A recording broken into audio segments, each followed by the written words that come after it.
Bueno, Profe, yo después, sí. ¿qué tal? Buenas tardes. Después cuando termine la clase le quiero hacer unas consultitas Dale, sobre Alejandra. las correcciones. Dale, Gracias. señora Alejandra.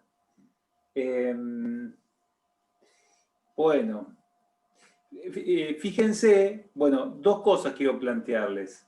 Una es el tema de que en la sección que hice Universidad en Francia, les agregué también dos pelis, ¿sí?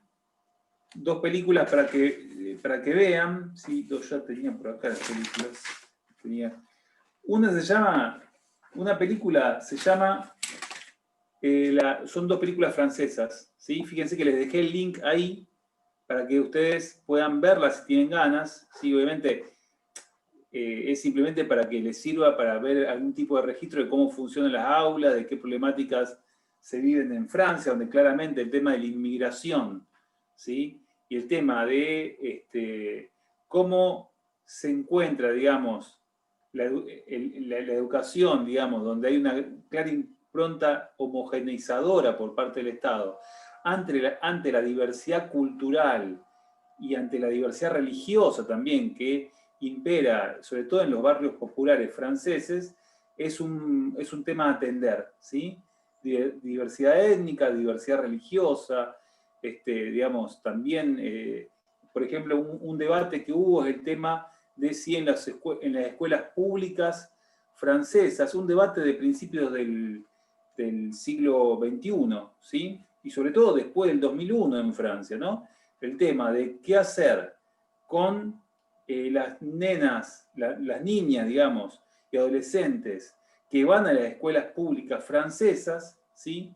Pero que al mismo tiempo son de religión musulmana y que usan burka, ¿sí? Usan, digamos, el atuendo característico de las mujeres musulmanas. ¿Qué hacer ante esas circunstancias? Eso causó un debate enorme a nivel educativo, ¿sí? Porque en la tradición educativa francesa impera un paradigma de tipo homogeneizador, ¿sí? Hoy vamos a revisar un poquito esto, ¿no? O sea, sobre todo fue la Tercera República, ¿sí? Ahí con Jules Ferry a la cabeza, ese ministro de Educación, que ocupa el lugar muy parecido al que tiene Sarmiento para nosotros, el que plantea un tipo de educación que sea gratuita, laica, homogeneizadora, que de alguna manera dinamice y expanda la idea de la identidad nacional, ¿sí? Etcétera, etcétera. Bueno, esta tradición de fuerte intervencionismo estatal en la educación, de fuerte también financiamiento público de la educación, ¿sí? Y de construcción de nacionalidad a partir de la educación, viene a tensionarse con la diversidad cultural, étnica y religiosa que aparece en las diversas instituciones escolares y universitarias francesas. Y uno de los debates fue el tema de la burka. ¿Hasta qué punto, digamos, una institución pública, ¿sí? Y laica también podía permitir que las alumnas sí lleven atuendos que marquen su identidad religiosa, marquen su diversidad, ¿sí? Entonces, bueno, eso fue todo un debate que es característico, digamos, de este tipo de sociedad europea, de primer mundo, digamos, pero al mismo tiempo con amplios componentes de diversidad étnica, etcétera, etcétera. Todo este debate obviamente muy marcado por lo que son los ascensos de las derechas xenófobas en Francia y en Europa en general, digamos, también al mismo tiempo la impronta, digamos, de las políticas antiterroristas y anti-islamistas de Estados Unidos, pero también de la Europa occidental después del 2001, ¿sí? Y también, obviamente, el surgimiento, digamos, de paradigmas también integristas a nivel, digamos, de las derechas francesas, pero también a nivel de lo que son, digamos, las identidades cerradas, digamos, del integrismo musulmán que habita en Francia. Entonces, de alguna manera, esto es parte del debate, de alguna manera estos temas atraviesan los debates que estamos planteando. Entonces yo sumé 2 películas, ¿sí? Hay muchas más para ver, ¿sí? Pero bueno, le sumé, yo recuerdo, hay otra que se llama Entre Muros, ¿sí? Me acuerdo que en un terciario la propuse como una película para debatir a principio de año. Es una película sobre un secundario, ¿sí? Entre Muros también una película para ver. Yo les pasé 2 películas, una se llama El Maestro, yo tenía por acá anotado, esperen que estoy como minguito es una, decir como minguito denota mi edad, pero estoy como minguito, los que tienen más de 40 van a saber lo que estoy diciendo. Minguito era un personaje que tenía papelito por todos lados. Yo les pasé la película, y estoy igual yo. Una se llama seguro La Profesora de Historia. ¿Sí? Una se llama La Profesora de Historia. El Buen Maestro de Oliver. ¿Cómo? El Buen Maestro de Oliver, creo que es la otra. El otro se llama el Buen Maestro. El Buen Maestro. Lo interesante ahí, ahí van a fijarse sobre todo la impronta social de lo que intenta transmitir la película desde el punto de vista social, lo que es habitar un aula en estas sociedades del primer mundo, ¿sí?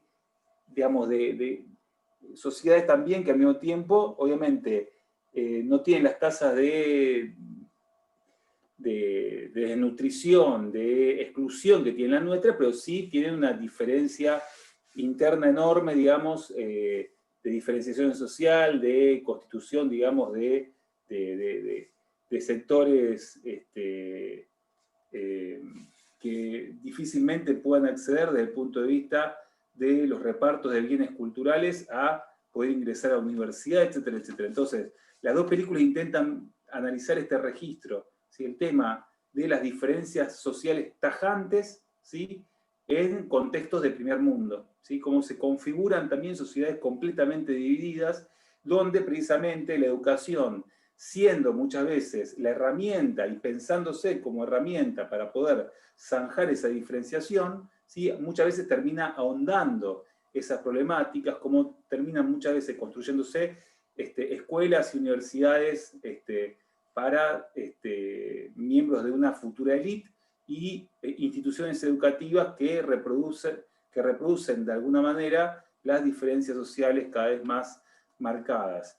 Interesante lo siguiente, la película La Profesora de Historia, es interesante también porque en realidad no se llama, la traducción no es, la traducción más fidedigna tendría que ser los herederos, ¿sí? Los o las herederos, ¿sí?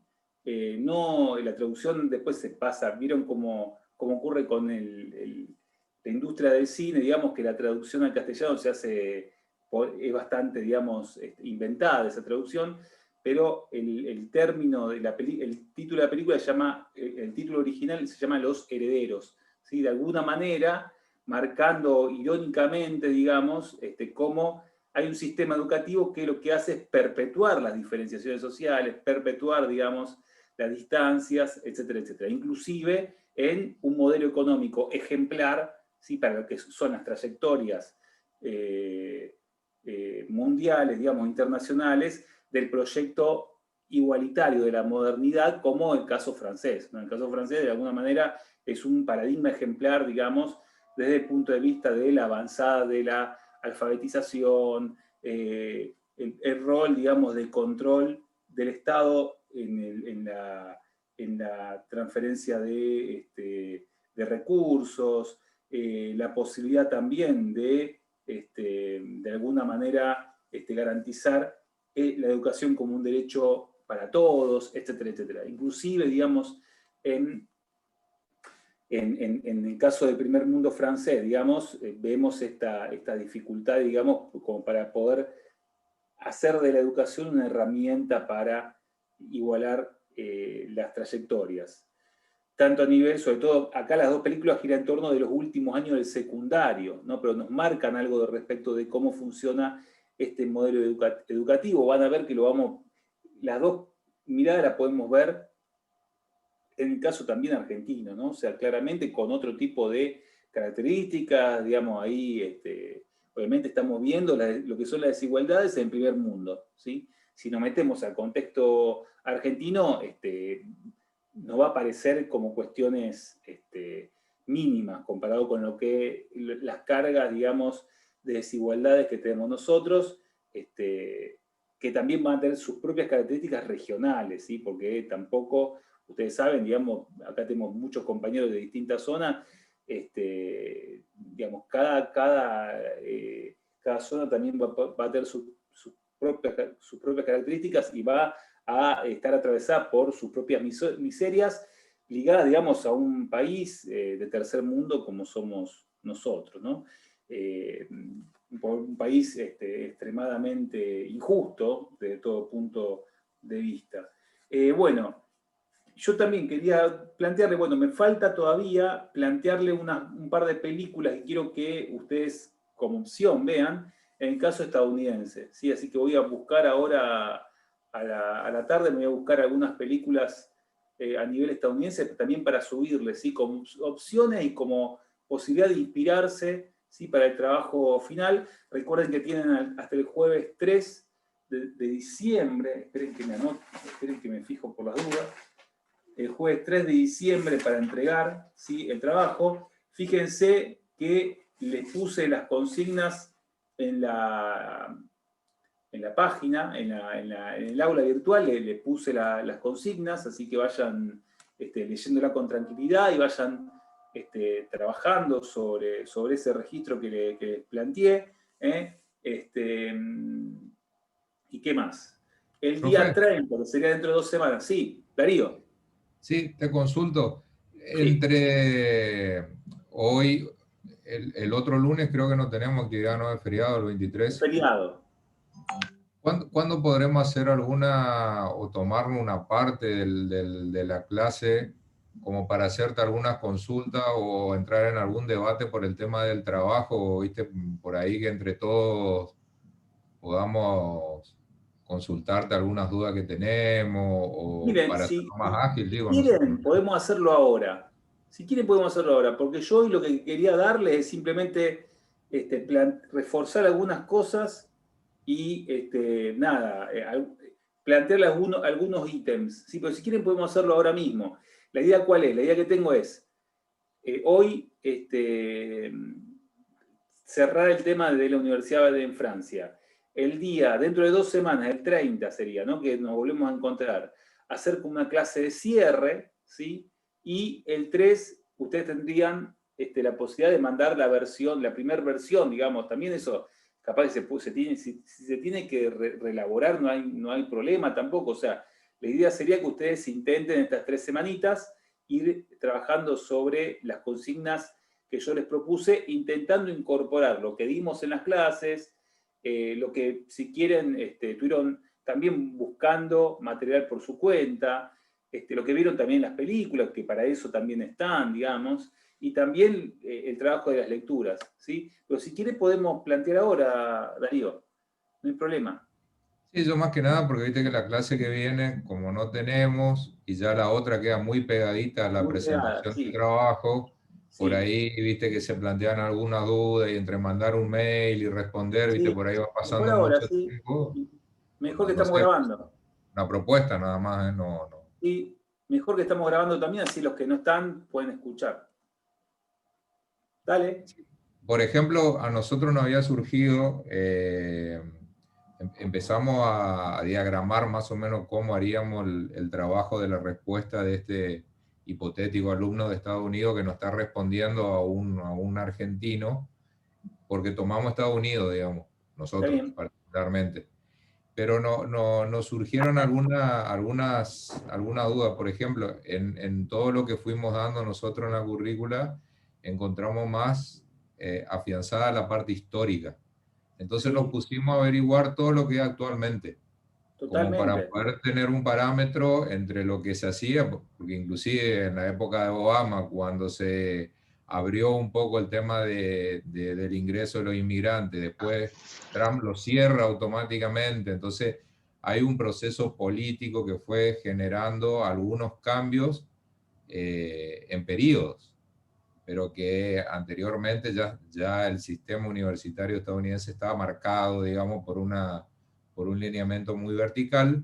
Entonces nos surgieron esas dudas, si podíamos buscar información de lo que es en la actualidad, y la consulta es, si no, nos paramos en la actualidad como que esa persona que está contestando hoy, o que esa persona también está contestando, porque se supone que es un alumno que está estudiando, o sea que como máximo tiene 4 años para atrás. O sea, 4 años para atrás es el inicio de la gestión de Trump. O sea, ahí Sí. como que, la parte en sí de lo que es el sistema educativo no varió, pero sí variaron los condicionantes de ingreso de extranjeros. O sea, se Sí. acotaron mucho el tema de los ingresos extranjeros, entonces se dificultó mucho Eso más. es uno de los debates actuales que Exacto. hay, claro.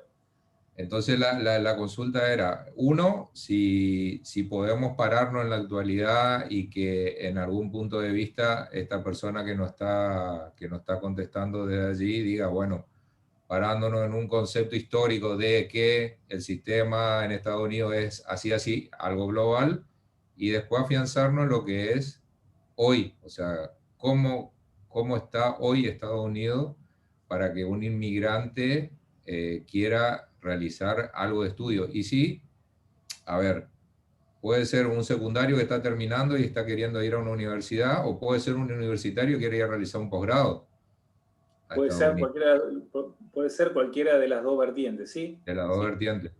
sí, Y el tema de, elegimos un estado y una universidad, porque hay una variedad de universidades. Entonces, elegimos un estado y una universidad y tratamos de contar desde ahí. claro. Ahí intente que sea lo más verosímil posible. Y acuérdense que esto es un trabajo de creatividad, de imaginación, pero también obviamente donde ustedes puedan desplegar lo que fuimos intentando trabajar, ¿sí? Simplemente tomen estas clases también como una primera aproximación simplemente. Tampoco yo no quiero que ustedes acá salgan especialistas, porque tampoco yo lo soy, en cómo funcionan las universidades a nivel mundial, pero sí que tenga un pantallazo, ¿no? Entonces, que sea verosímil. Entonces, está muy bien lo que plantea vos, Darío, el tema, por ejemplo, de intentar darle verosimilitud a este personaje que van a crear, ¿no? O sea, identificar primero en qué lugar, ¿sí? Desde qué estado, porque eso implica también un cambio cualitativo. No es lo mismo estudiar en Texas, ¿sí? Que estudiar, digamos, en California, ¿no? El contexto va a ser otro, y quizás también la situación para el tipo que está ingresando, siendo un inmigrante, va a ser otro también.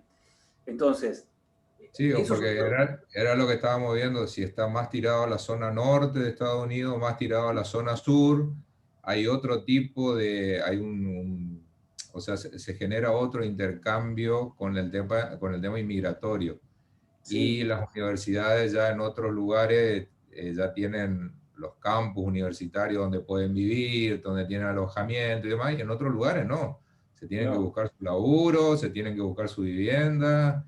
O sea, cambia mucho el horizonte de ir a estudiar a Estados Unidos, depende de la focalización del lugar. Por eso se nos hacía, te queríamos consultar si lo podemos acotar a un lugar, Sí, a sí, un para mí está estado, muy bien digamos. que lo acoten, está muy bien que lo acoten. Búsquenle ustedes la vuelta. Ahí, en ese sentido, ustedes sean lo más creativos posible y también intenten darle la mayor verosimilitud posible al personaje, ¿sí?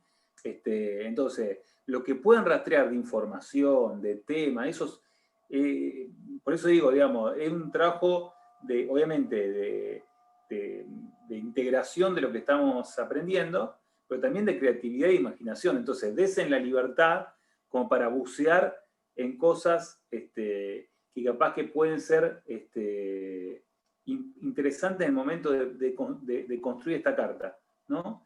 Pero, Este, si es un personaje que está escribiendo en Texas, si está en, qué sé yo, en Kentucky, qué sé yo. Total libertad para meterse por donde quieran. Y sí, sean vivos, digamos, de que es un personaje que sea verosímil en relación a lo que está diciendo, ¿no? O sea, a lo que está planteando, a los problemas, a las dificultades o no dificultades para el ingreso, a, qué sé yo, el papel también. Fíjense que en el texto de Giroux, ¿sí? Que yo les pasé, hay un registro muy crítico. En ese sentido, fíjense que el texto Giroux, ¿quién es? Bueno, Henry Giroux, ¿no? El autor que yo les planteé, es un autor que es uno de los pocos intelectuales públicos que no acepta, digamos, esta dicotomía entre republicanos y demócratas. De alguna manera es un exponente de la izquierda radicalizada estadounidense, que hay muy pocos también, ¿no? Pero unos tipos, digamos, como Chomsky, son tipos, digamos, que están pensando por fuera, digamos, de esta antinomia entre republicanos y demócratas, donde, bueno, uno tiene para elegir entre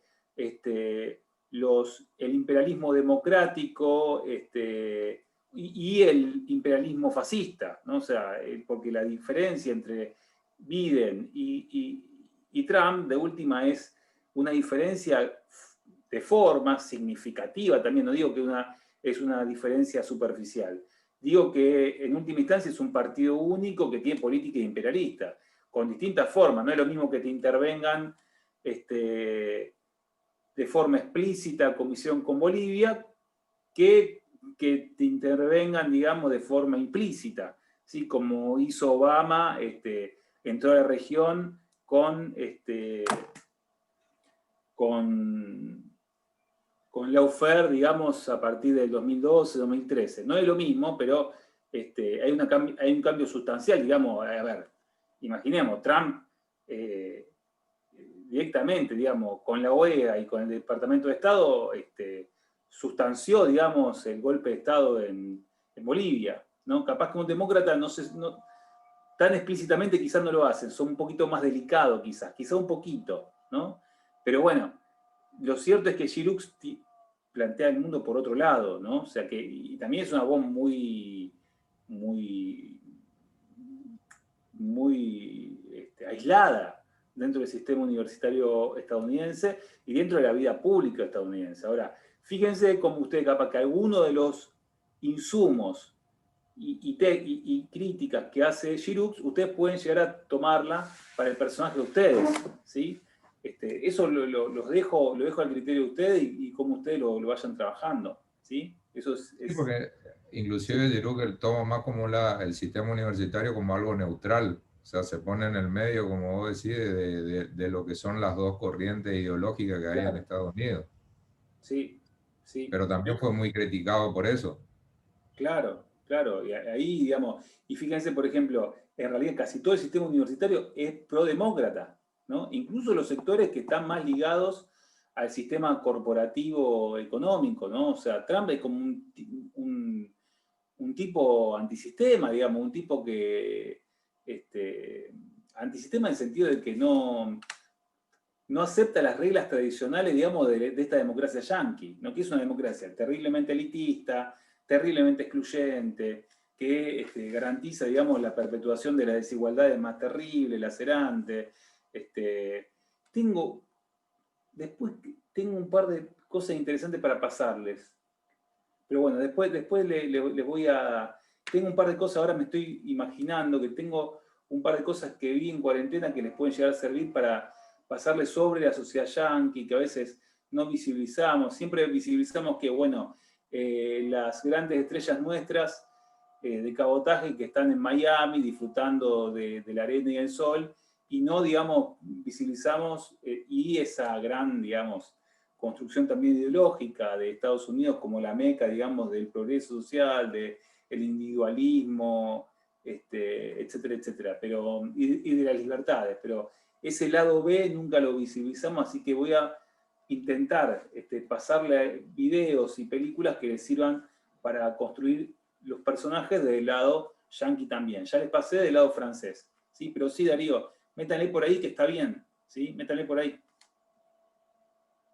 Bárbaro. ¿Alguien más quiere alguna pregunta? Si no,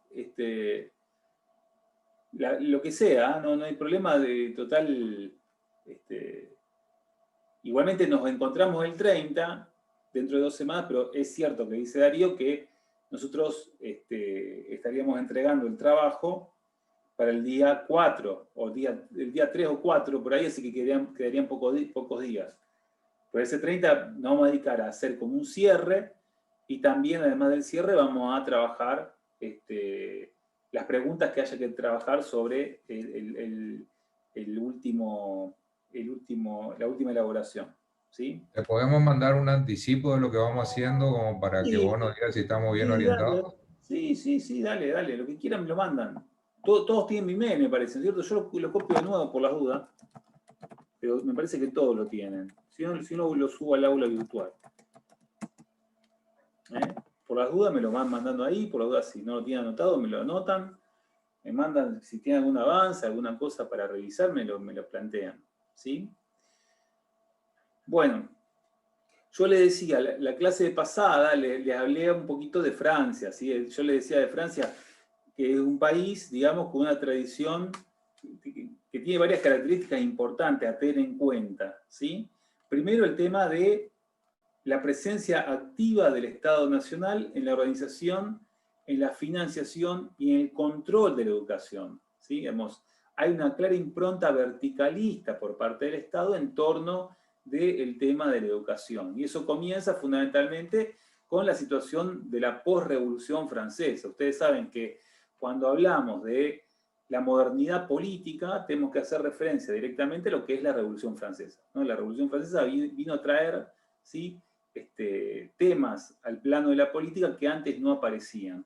Esta idea de la igualdad, la fraternidad, la libertad como elementos fundamentales de agregación de la legitimidad política, esta idea también de que en realidad la organización política se debe a un consenso y a un contrato establecido entre los ciudadanos y no a la legitimidad de un rey, ¿sí?, sino que la legitimidad viene, digamos, emerge desde el pueblo, ¿sí? Sobre ese contexto es que emerge esta idea que nosotros compartimos ya de forma rutinizada, como es la idea de soberanía del pueblo, ¿sí? Y yo les decía que precisamente en la Revolución Francesa, en 1791, es cuando se afirma por primera vez una constitución, ¿sí?, que lo que hace es dar letra, ¿sí?, dar letra constitucional a esta revolución. ¿Sí? Es una constitución de tipo liberal, esta de 1791, que garantiza, por un lado, los derechos igualitarios de todos los ciudadanos franceses, pero al mismo tiempo, ¿sí?, plantea de que en realidad los únicos que van a poder votar van a ser los propietarios, ¿sí? Es decir, garantiza derechos civiles y libertades civiles para todos. Ahora, los que pueden ejercer derechos políticos van a ser solamente aquellos que tengan propiedades, porque se considera que el pueblo en realidad, ¿sí?, al no tener nada que perder, desde el punto de vista político se van a comportar de forma irresponsable. ¿Sí? Esta constitución es una constitución que plantea una idea, digamos, claramente restrictiva desde el punto de vista de lo político, pero es un avance considerable respecto de lo que era anteriormente la organización política liderada por un rey, ¿sí?, Luis XVI, que tenía un poder de tipo absolutista. Y en esa constitución es que aparece por primera vez la idea de el reconocimiento precisamente a la instrucción, ¿sí?, de que todos los ciudadanos franceses puedan tener el derecho a la instrucción, ¿sí? De alguna manera, Napoleón, cuando da el golpe de Estado en 1799, continúa esta idea, ¿sí? Napoleón plantea como continuador del legado jurídico de la Revolución Francesa, ¿sí?, y a medida que también va expandiendo su imperio por toda Europa, plantea precisamente una educación elitista, ¿sí?, una educación. Dos son los elementos. Primero, Napoleón plantea la idea de la centralización estatal y nacional de la educación, ¿sí? La idea de que la educación es fundamental para construir una idea de ciudadanía y también para centralizar la enseñanza, pero también para fundamentalmente continuar, digamos, este destino de instruir al pueblo, ¿sí?, garantizando al mismo tiempo que la élite educada sí pueda perpetuar su predominio a partir de inscribirse en colegios de formación secundaria y preuniversitaria de forma mucho más abierta que los sectores populares, ¿sí? Napoleón continúa esta mirada elitista y diferenciadora de la educación, ¿sí? Digamos, acá hay una cuestión muy fuerte, digamos, de garantizar, por un lado, la formación y la educación del pueblo, ¿sí? La construcción de ciudadanía, pero también la labor garante de los privilegios, donde se garantiza que el pueblo acceda a la alfabetización, pero que no acceda, digamos, a una formación que corresponde naturalmente a los miembros de la élite, ¿sí? Es Guizot, que es ministro de Educación en la década de 1830, el que va también a continuar este camino, ¿sí? Guizot va a ser un hombre clave de la política francesa durante toda la primera mitad del siglo XIX, y va a ser ministro de Educación, va a ser el ministro de Educación que va a fundar las escuelas normales para la formación de maestros, ¿sí? Planteando algo así como una posibilidad de construir un sistema educativo a nivel nacional que fundamentalmente garantice la escolarización total, digamos, de los niños en Francia. Estos proyectos se terminan llevando adelante verdaderamente, digamos, y expandiendo verdaderamente a partir de 1870. En esa década es la década clave en Francia, ¿sí? Ese periodo se llama el periodo de la Tercera República, ¿sí? Tercera República. La primera fue la República Jacobina, ¿sí? 1792, 1795. Esa es la primera república, ¿no? Francesa. Esa es la primera república, 1792, 1795. Recordemos que el pueblo de Francia termina guillotinando a Luis XVI en 1793. En esa primera república, digamos, fue el momento, digamos, más expansivo de la revolución. La segunda república, ¿sí? Es la república que va de 1848 a 1852, ¿sí? 4 años republicanos, y después yo le había dicho que había un golpe de Luis Bonaparte, el sobrino de Napoleón, y que esa república dura solamente 4 años, ¿sí? Bueno, y la Tercera República surge después de la guerra franco-prusiana, que la gana de forma brillante, digamos, Bismarck y la monarquía alemana, esa guerra. El ejército francés es destruido en la batalla de Sedan, y Luis Bonaparte abdica su trono, ¿sí? Y comienza un periodo, digamos, de revueltas políticas que terminan construyendo la tercera experiencia republicana en Francia, ¿sí? Y yo le decía que este momento es un momento en el cual se construye, podríamos decir, el Estado moderno francés, ¿sí? Se plantea, digamos, la idea de educar, expandir la educación, ¿sí? Es garantizar, digamos, la consolidación del Estado nacional, es el momento de construcción de una fuerte impronta laica en la educación, es el momento en el cual aparece este personaje que se llama Jules Ferry, que es el ministro de Educación, que de alguna manera intenta hacer que la educación, por un lado, forme ciudadanos franceses orgullosos de su bandera, al mismo tiempo plantea la idea del progreso, el progreso educativo y el progreso material como elemento fundamental de los individuos, ¿sí? Y también plantea una fuerte, una agresiva campaña en contra de la Iglesia Católica en el plano de su función en la educación. Digamos, ahí el Estado francés plantea una política de avanzada en contra del papel educativo que pueda tener la Iglesia Católica, ¿sí? En 1905, yo le decía que se prohíbe a nivel estatal que cualquier congregación religiosa pueda impartir algún tipo de educación, ¿sí? Esto, el roquismo argentino, digamos, ni Julio Argentino Roca, ni ninguno de esos actores llegó a tanto, ¿sí? En Francia, digamos, se avanzó mucho más en la separación de Estado e Iglesia que en la Argentina, sí, claramente. La Argentina es un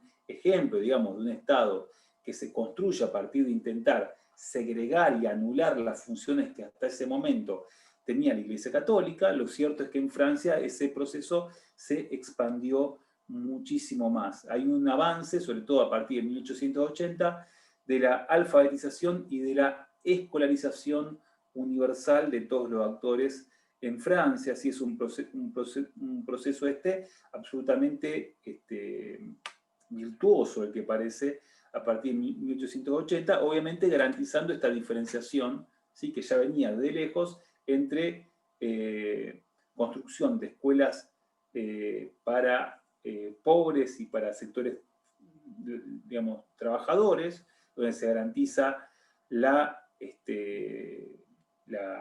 alfabetización y la formación en un tipo de disciplinamiento mínimo, y por otro lado la formación en secundaria para los miembros de las futuras élites que sí van a ir a distintos niveles de estudios superiores, ¿sí? Bueno, esto empieza a cambiar fundamentalmente después de la Primera Guerra Mundial y esencialmente después de la Segunda Guerra Mundial, ¿sí? Sobre todo después de la Segunda Guerra Mundial, ese momento, yo le decía, de explosión de lo que conocemos como el Estado social francés, ¿sí? Francia va a ser uno de los países que va a tener altísimas tasas de crecimiento del PBI, movilizada fundamentalmente por la expansión del consumo, por la ampliación de los derechos sociales, ¿sí?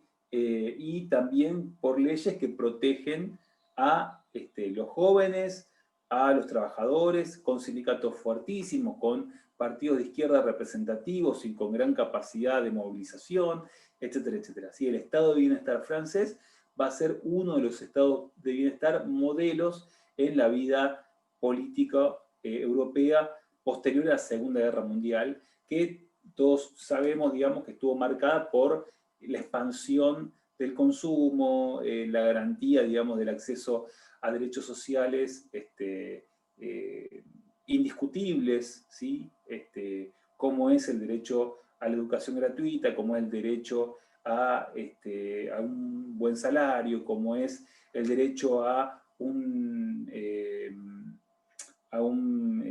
salario de desempleo, digamos, garantizado por los fondos públicos, etcétera, etcétera, ¿no? O sea, el sistema de cobertura social en Francia va a ser un sistema casi universal después de la Segunda Guerra Mundial, ¿sí? Digamos, hay un sistema, digamos, donde se plantea de que en realidad el orden implica, el orden político, el orden social implicaba hacer de cada ciudadano no solamente una persona que tenga derecho a votar, derecho a ser representado o a ser representante, sino también fundamentalmente derecho a participar de las riquezas sociales y de la riqueza nacional, ¿sí? Bueno, todo esto, lo que implica, yo les decía en la clase pasada, estoy haciendo como un pantallazo, lo que implica esto es al mismo tiempo una fuerte presión sobre el sistema universitario, ¿sí? Yo les decía, en la década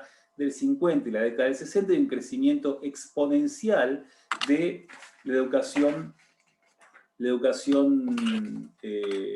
universitaria, el sistema universitario. ¿Sí? Hay cada vez mayor cantidad de estudiantes que están presionando para ingresar a la universidad, ¿sí? Después de la Segunda Guerra Mundial hay una cuestión demográfica, hay un baby boom, ¿sí? Hay una situación hay gran cantidad de nacimientos después de la Segunda Guerra Mundial, acompañando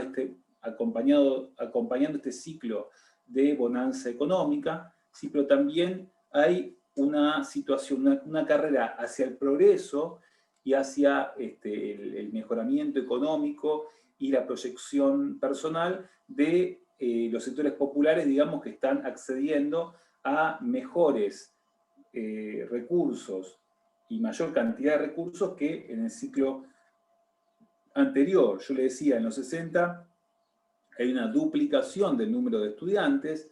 Si en 1960 el número de estudiantes universitarios eran 200.000, 215.000, en el año 1965, 5 años después, es casi el doble. ¿Sí? Hay una situación, digamos, de efervescencia y de expansión del sistema de educación superior, ligado obviamente a la, digamos, a la mejora económica, a la bonanza económica, de la situación, digamos, de estabilidad, de crecimiento de los derechos sociales que vienen de la Segunda Guerra Mundial, ¿sí? Y en ese contexto, precisamente, es que se produce lo que se va a llamar como el Mayo francés, ¿sí? Yo algo les hablé en la clase anterior sobre el Mayo francés. Lo cierto es que ese Mayo francés va a implicar una explosión, digamos, que va a tener raíces múltiples, ¿no? Por un lado, hay un debate mundial respecto de los estudiantes, ¿sí? Los estudiantes y los jóvenes empiezan a ser un actor identificable dentro de la vida política, ¿no? O sea, aparece la idea del estudiante como un actor central de la vida política argentina, como aquel actor, digamos, que es singularizable e identificable a partir de determinado tipo de valores culturales, valores políticos, etcétera, etcétera, ¿no? Acá estamos en Francia visibilizando un estudiantado muy afectado por lo que fueron las guerras de liberación de los países del tercer mundo. Recordemos que Francia hasta principios de la década del 60 había ocupado Vietnam, ¿sí? Había sido expulsada por la lucha de liberación social del Vietcong, y es Estados Unidos el que reemplaza, digamos, a Francia en estos intentos de que el comunismo se expanda por el mundo. Recordemos que al mismo tiempo, a principios de la década del 60, es el momento de mayor efervescencia de la lucha de los nacionalismos liberadores argelinos en contra de la ocupación francesa. Recordemos que a nivel mundial, la década del 60 es el momento de constitución de un fuerte tercermundismo y una fuerte idea ligada a los antiimperialismos combatientes, ¿sí? Tanto en el plano discursivo, cultural, como también en el plano fierrero, digamos, de acción directa. Así que, bueno, de alguna manera este espectro cultural antiimperialista a favor de las luchas del tercer mundo por su liberación y fuertemente, digamos, ligadas a los enfrentamientos de las distintas luchas de liberación nacional en contra de las ocupaciones imperialistas, va a ser uno de los elementos que va a formar parte del ADN de este mayo del 68, ¿sí? Obviamente también otro de los temas que aparecen en ese mayo del 68 son el tema de la dificultad en el acceso a la universidad, ¿sí?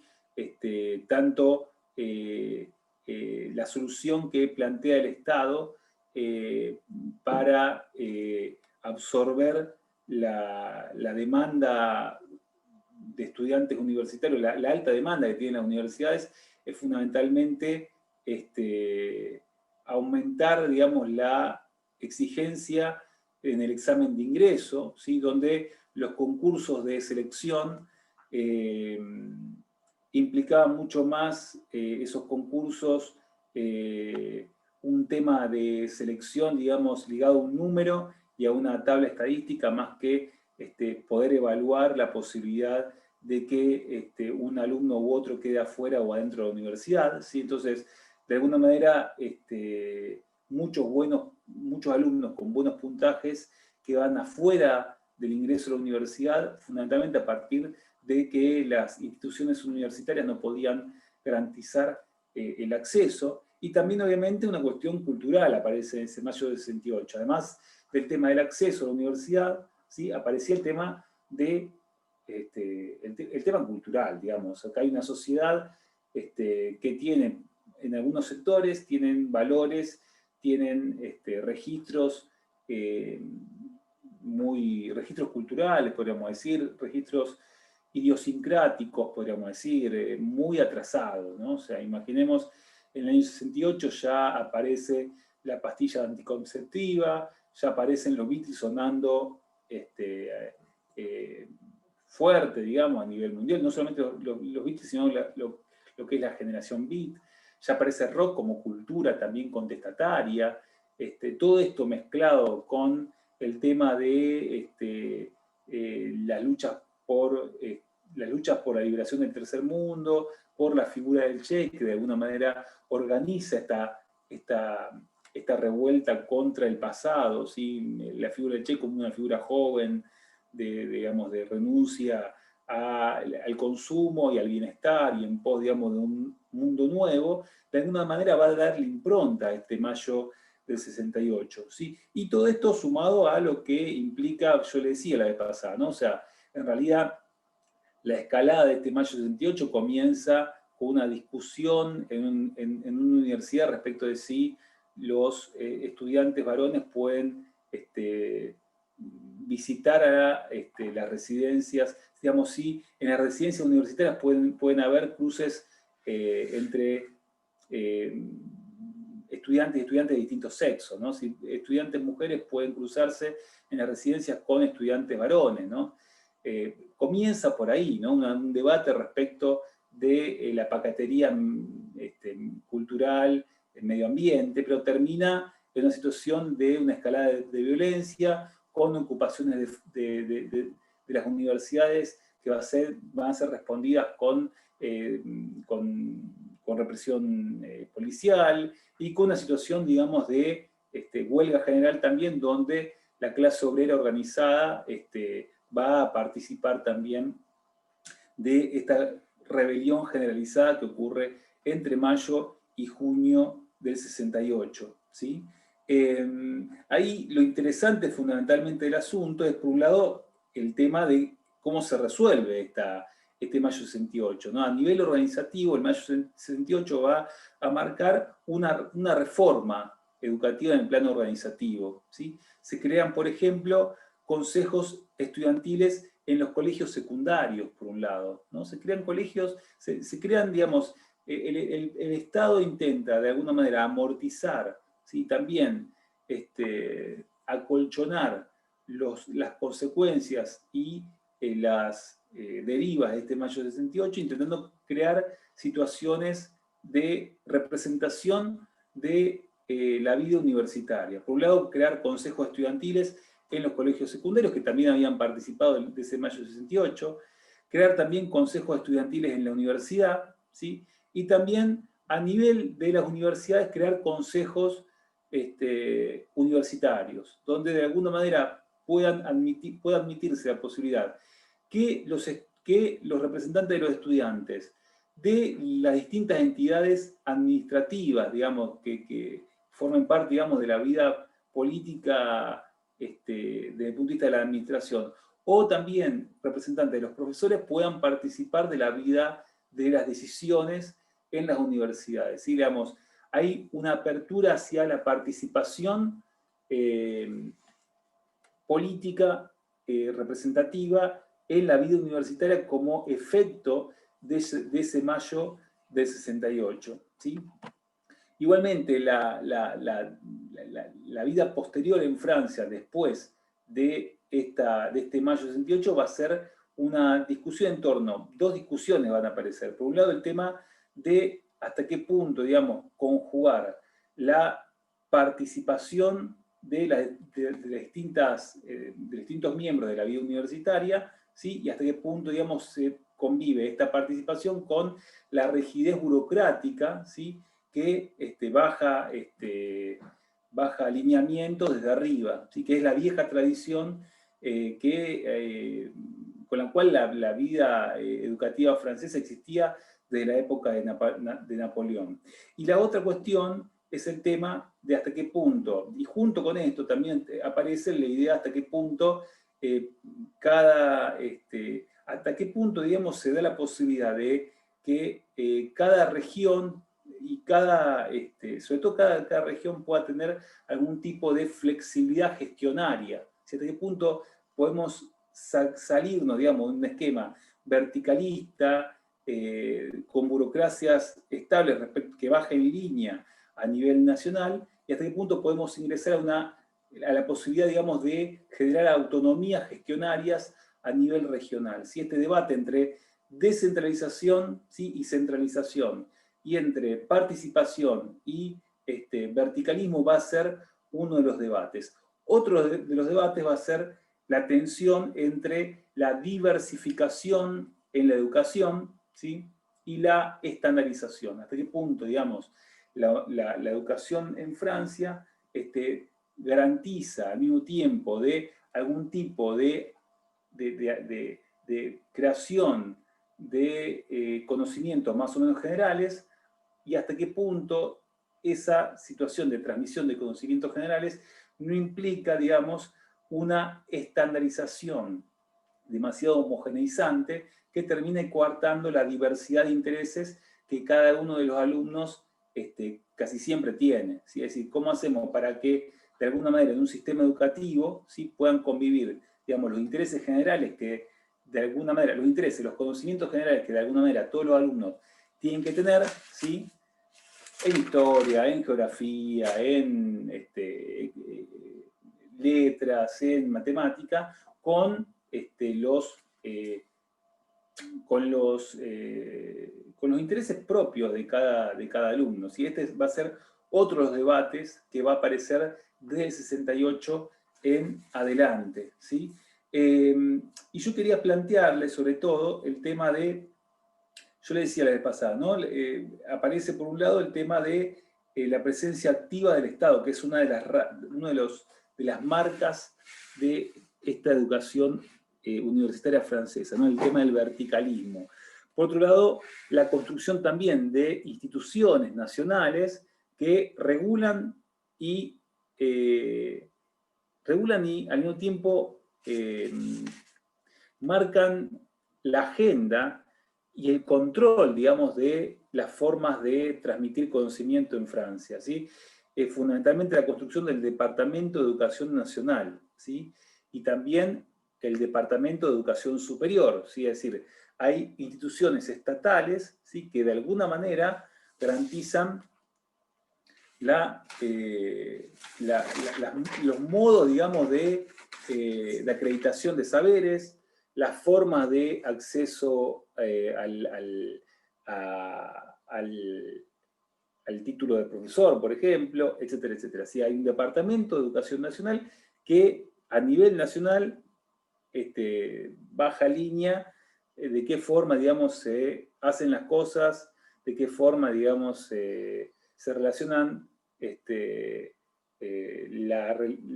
qué forma se organiza también, digamos, los distintos estamentos y niveles del sistema educativo, etcétera, etcétera. ¿Sí? Hay un rol central del Estado-nación, digamos, garantizando, digamos, este derecho, ¿sí? Y un tercer elemento, el tema de la educación como un derecho, que está garantizado por el Estado, ¿no? O sea, esto es un elemento central, digamos, para pensar Francia, ¿sí?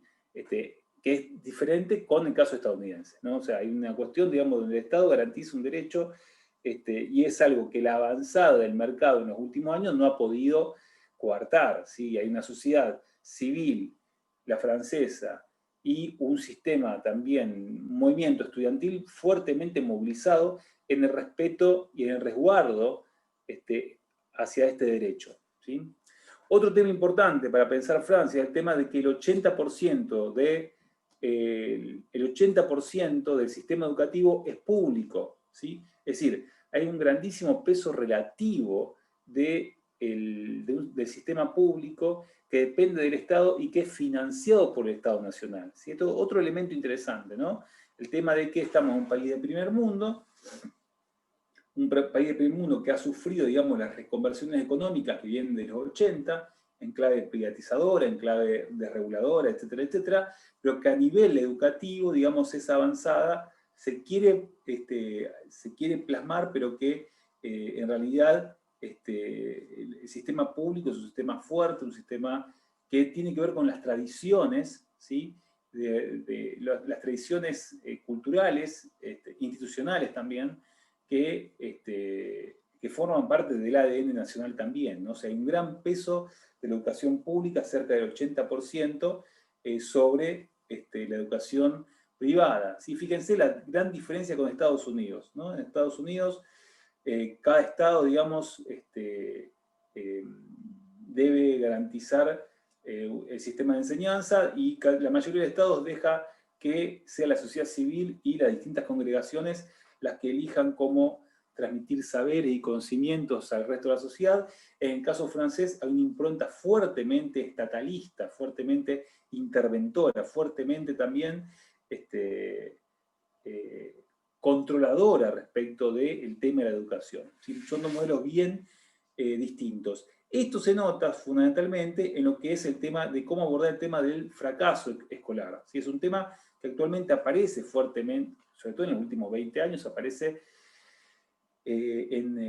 a la luz pública en Francia. ¿Sí? Francia construyó un sistema de educación prioritaria. Cerca de entre el 15 y 20% de los estudiantes del secundario que no aprueban o que tienen dificultades, ¿sí? O que desertan de la escuela secundaria, lo que hace el Estado francés es derivarlos hacia un sistema de educación prioritaria, ¿sí? Donde precisamente son instituciones que lo que hacen es acoger a los alumnos que tienen algún tipo de problema de adaptación al contexto escolar secundario. ¿Sí? Son instituciones que intentan de alguna manera achicar el nivel de cursada, ¿sí? Para intentar de alguna manera ver cómo hacer para encauzar, revisar, adaptar también contenidos, pero también visibilizar trayectorias para mejorar, digamos, la trayectoria escolar de cada uno de estos alumnos. Ahí el debate es hasta qué punto este tipo de instituciones lo que hacen, por un lado, identificar cuáles son aquellos actores. Venga a poner la mesa que vamos a comer.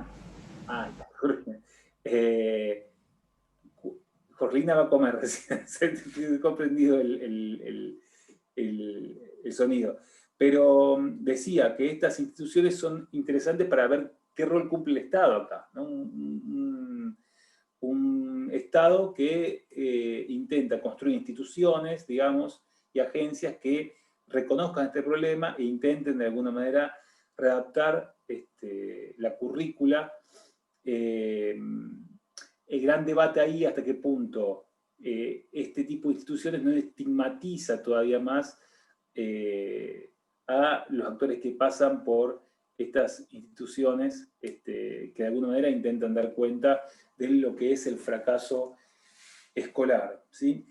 Bueno, y desde el punto de vista educativo, para ir cerrando también, en Francia aparecen también una rigidez bastante grande en torno de los niveles, ¿sí? Es un sistema educativo muy organizado, ¿sí? Con un intento muy fuerte de intentar mezclar, digamos, la posibilidad de impartir conocimientos generales y también al mismo tiempo orientaciones para la temprana orientación de los estudiantes, ¿sí? Tienen los franceses una educación obligatoria desde la era Macron. La escuela maternal es obligatoria desde los 3 años, de 3 a 5 años tiene una escuela maternal, ¿sí? Después tiene una primaria que va desde los 6 a los 11 años, ¿sí? Una escuela primaria que tiene un año menos que la nuestra, ¿sí? Con un ciclo elemental y un ciclo medio, pero fíjense que desde los 6 años hasta los 11, ¿sí? Los estudiantes franceses van, los franceses van a la escuela primaria por 5 años, de 6 a 11 años. Nuestro colegio secundario va hasta los 12, nuestro colegio primario va hasta los 12, ¿sí? Después tienen un colegio, ¿sí? Un colegio único, que es algo así como un secundario inferior, que dura 4 años, que va desde los 12 años a los 15, ¿sí? Los adolescentes y las adolescentes en Francia van a algo así como si fuese un secundario inferior, ¿sí? Como una etapa intermedia, ¿no? Que tiene de los 12 hasta los 15 años entonces, que tiene una primera etapa que es el ciclo de adaptación, ¿sí? Entre los 12 y 13 años, y un segundo ciclo que es el ciclo de orientación, y sería ahí el primer momento en el cual se intenta orientar ese segundo ciclo que va de los 14 a los 15 años, en este secundario nivel inferior, que sería la idea de darle materias a los alumnos para identificar cuáles son sus capacidades más deslumbrantes, qué es lo que le interesa hacer, si es el conocimiento de oficio, si es la historia, si es matemática, etcétera, etcétera, ¿no? Con materias, digamos, que parte de la currícula intenta orientar a los alumnos por el lado de la orientación que más les interese y que más los motive, ¿no? Y después a partir de los 16 años se ingresa al liceo, ¿sí? 16, 17, 18 años dura el liceo. El liceo sería una secundaria superior, ¿sí? Una secundaria superior. Y ahí, precisamente, los bachilleratos, ¿sí?, de estos liceos se diferencian, ¿no? Están, por un lado, los liceos profesionales, ¿sí?, donde los bachilleres se forman para... los bachilleres profesionales son bachilleres de formación de personal calificado, ¿sí?, que habilitan para que uno salga de ahí con un título técnico, ¿sí? Sobre todo ligado a qué? Bueno, ligado a un trabajo manual, ¿sí? Por ejemplo, y a una profesión, ¿sí? Supone que saliendo de esos bachilleres profesionales, ¿sí?, sería como una escuela técnica nuestra, nada más que en Francia también hay mucho mercado también, mucho laburo ligado fundamentalmente a la carpintería, a la pastelería, ligado a la industria automotriz, etcétera, etcétera. Son bachilleres que tienen una salida técnica inmediata, donde también uno, de esos bachilleres, rindiendo, digamos, rindiendo y obteniendo el título, digamos, de estos bachilleratos tecnológicos, se supone que uno, haciendo 1 o 2 años una carrera superior en algún tipo de especialidad, rápidamente puede incluirse dentro de lo que es el mercado laboral, ¿no? O sea, se supone que te prepara para estudiar estudios técnicos superiores en un futuro, ¿sí? Esas carreras son carreras de gran utilidad, digamos, para meterte en el mercado laboral inmediatamente, ¿sí? Eso entonces son los bachilleratos profesionales, ¿sí? Después están los bachilleratos de tipo generales, ¿sí?, que pueden ser bachilleratos con orientación a la literatura, con orientación a las ciencias y con orientaciones ligados a las carreras económicas y sociales, ¿sí? Estos bachilleratos que se cursan en liceos son de trayectoria general, ¿sí? Y son los que fundamentalmente te orientan para poder ingresar a las universidades, ¿sí? Cuando vos terminás el bachillerato, tenés un examen obligatorio, ¿sí?, para ingresar o bien a las universidades o bien ingresar a una fase, digamos, de educación superior técnica, ¿sí?, o bien ingresar a las grandes escuelas, ¿sí?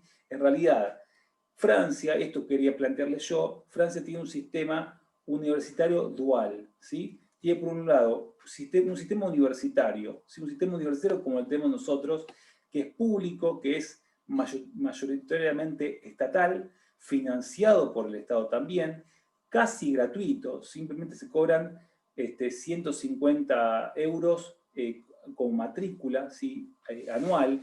Es casi gratuito el sistema universitario en Francia, es masivo, es popular, digamos, va mucha gente, con altas tasas también de deserción, y es uno de los problemas que reconoce, digamos, el sistema universitario francés, tal cual, parecido en ese sentido a nuestros problemas, digamos, también nosotros también tenemos alta deserción también, y no tiene, lo cierto es que no hay un sistema de, digamos, no hay un dispositivo enorme de selección, ¿sí? Simplemente para ingresar a las universidades uno tiene, por un lado, que llevar las notas del liceo, ¿sí?, las notas que habiliten, digamos, que uno terminó el bachillerato y qué puntaje sacó en ese bachillerato. Tiene que presentar una carta de motivación, ¿sí?, para demostrar y explicar por qué quiere aplicar en esa universidad, y también tiene que hacer una presentación de un proyecto profesional para intentar explicar de qué forma, digamos, la inscripción en esa universidad tiene que ver con la trayectoria académica que ese aspirante quiere realizar, ¿no? Y después las universidades son universidades en la cual hay institutos universitarios tecnológicos ligados, digamos, a los conocimientos, digamos, ligados a las investigaciones más ligadas, digamos, a las cuestiones técnicas, ¿sí? Por otro lado, hay universidades generales, que serían parecidas a las nuestras, digamos, con distintas carreras, ¿sí? Economía, contaduría, historia, etcétera, etcétera. Y por otro lado, universidades ligadas a la medicina, que están separadas del sistema universitario general, ¿sí? Es decir, las carreras de medicina, ¿sí? Van aparte, ¿sí? Construyen un universo aparte, son centros hospitaleros universitarios, ¿sí? Donde la carrera tanto de enfermería, de medicina como la de odontología, digamos, forman parte, digamos, entran dentro del sistema médico de atención, digamos, de los hospitales. Digamos, en ese sentido es distinto a nuestro sistema organizativo, ¿sí? Y esto en cuanto al sistema universitario. Paralelo a esto, ¿sí? Está el universo de las grandes escuelas. ¿Sí? Las grandes escuelas, recordemos que en la época de Napoleón había intentado construir, y todo el siglo XIX había garantizado ese esquema, había intentado plasmar ese esquema, la idea de construir una élite, ¿sí? Que de alguna manera garantice, digamos, la perpetuación, digamos, también de las dirigencias públicas, las dirigencias que administran el Estado, etcétera, etcétera. Las grandes escuelas, ¿sí? Precisamente intentan formar una élite dirigencial, ¿sí?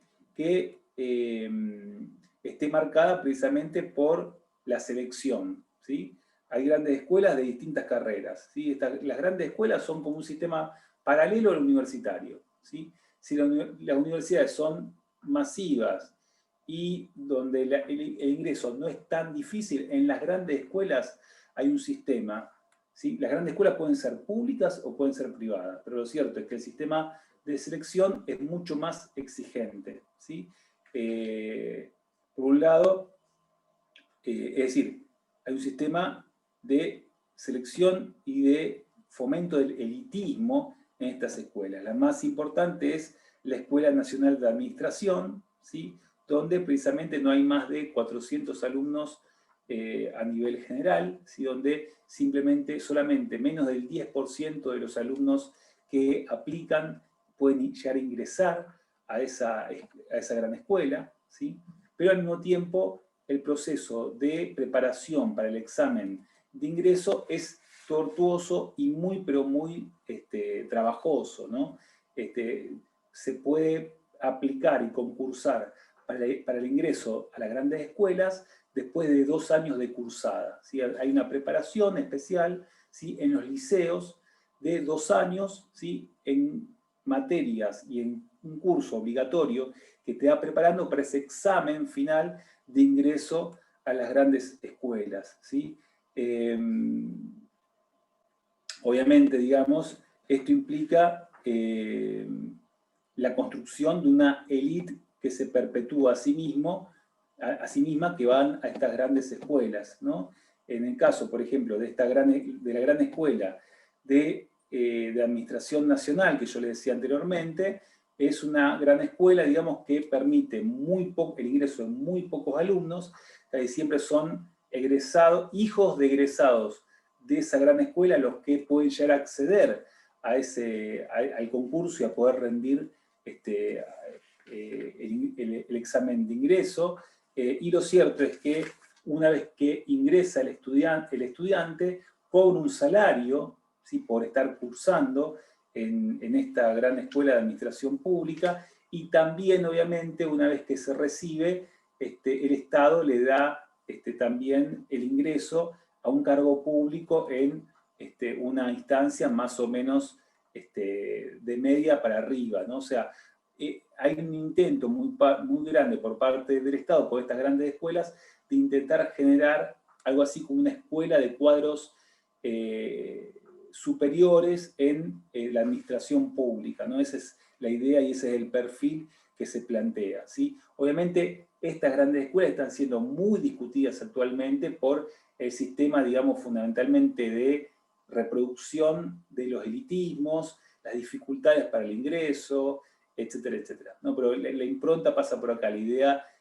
decimonónica, podríamos decir, y la continuación durante todo el siglo XX, de construir un sistema educativo que al mismo tiempo, desde las grandes escuelas, garantice la perpetuación de las élites, ¿sí? que accedan a los mejores recursos de la administración pública, ¿no? Esta es la idea que se construye con este doble perfil del mundo de la educación superior en Francia. Por un lado, universidades, por otro lado, grandes escuelas. Las grandes escuelas están marcadas por el elitismo, ¿sí? Y la cerrazón, ¿sí? A partir de el ingreso restrictivo, ¿sí? Bueno, esto es lo que quería plantearles yo más o menos para la clase de hoy. No sé si fui muy prolijo o menos prolijo, pero bueno, por ahí quería transmitirles esta clase, ¿sí? No sé si hay preguntas, si se entendió. Yo la clase que viene, la clase en 2 semanas sería una clase de balance, ¿sí? Y también una clase para debatir también, obviamente, el trabajo que ya va a estar casi terminando y algunos también ya presentando. Y también para casi cerrar el año, ¿sí? Pues ya vamos a estar en 2 o 3 de diciembre.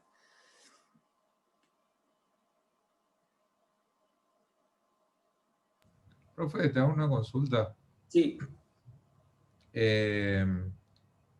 ¿Por qué se lo compara tanto en Europa al sistema francés con el español? ¿Por qué se lo pone siempre como parámetro?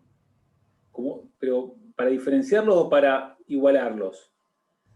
No, en realidad para diferenciarlo, porque cuando leía el tema de lo del sistema francés, siempre ponían como diferencia qué es lo que pasa en España, como que en España utilizaban otra metodología y siempre lo ponían como punto de comparación, no así con otros países de la Unión Europea.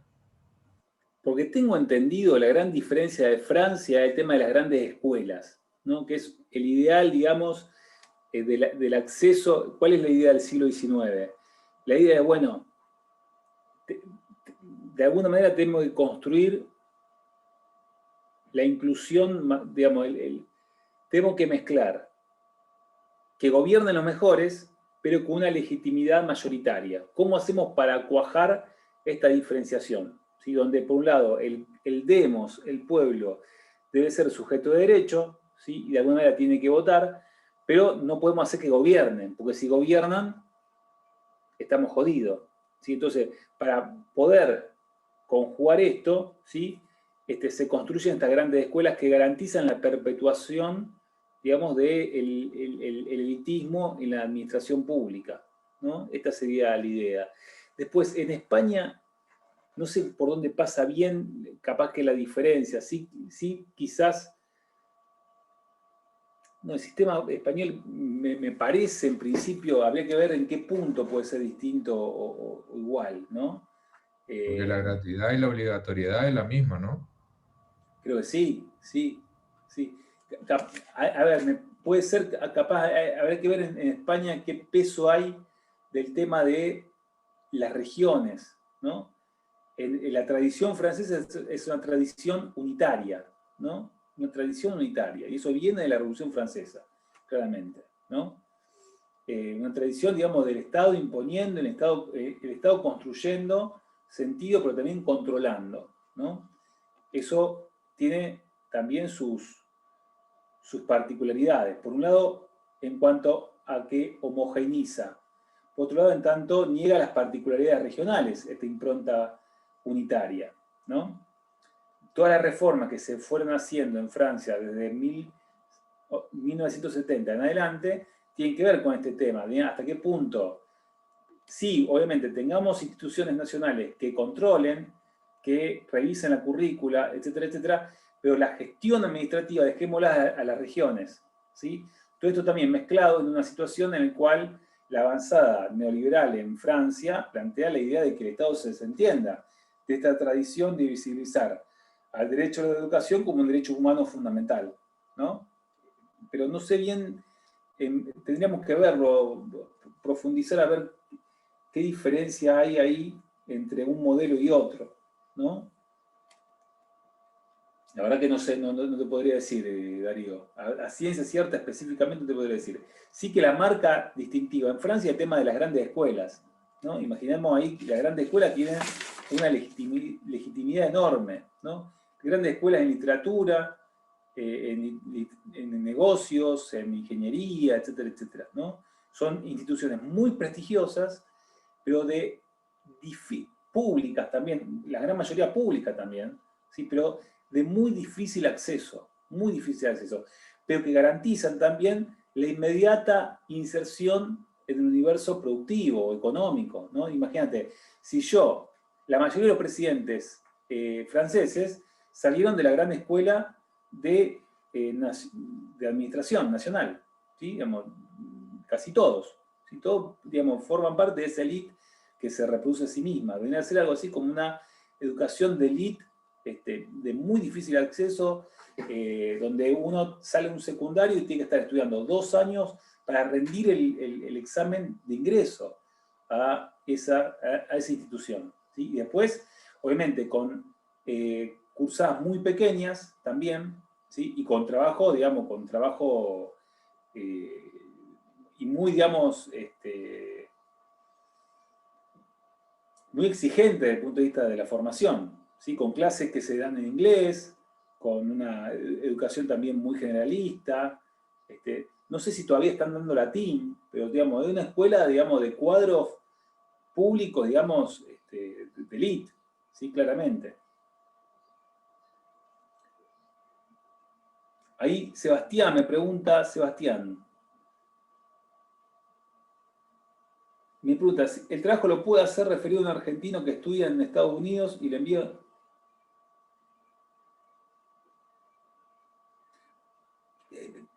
Fíjate, Sebastián, de las consignas, como la puse ahí en el aula virtual. ¿Sí? Que mantener el espíritu de esa consigna. Después, como vos quieras, pero mantener el espíritu, digamos, de que alguien le tiene que comunicar a un otro, ¿sí? Cuáles son las características de este sistema educativo. Simplemente eso. ¿Sí? Ese es el espíritu. ¿Sí? Después, ¿qué forma le querés dar vos? Es un tema que no te vuelvas loco con eso. ¿Sí? Mantenga el espíritu, digamos, y esa forma que ustedes puedan utilizar la imaginación, la creatividad, pero también al mismo tiempo integrar en otra forma lo que fuimos transmitiendo en estas clases, ¿sí?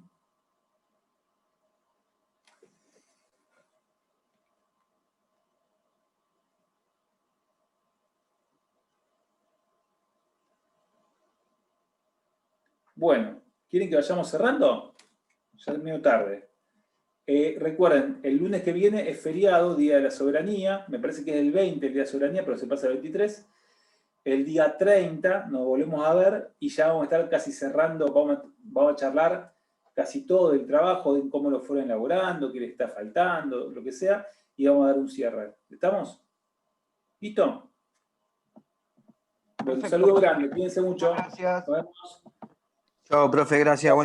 Darío, Gracias, Guillermo, profe. Sebastián, Leandro, Georgina, Nos vemos todos, hasta luego. Chao, profe. Chao, profe. Hasta luego, nos vemos.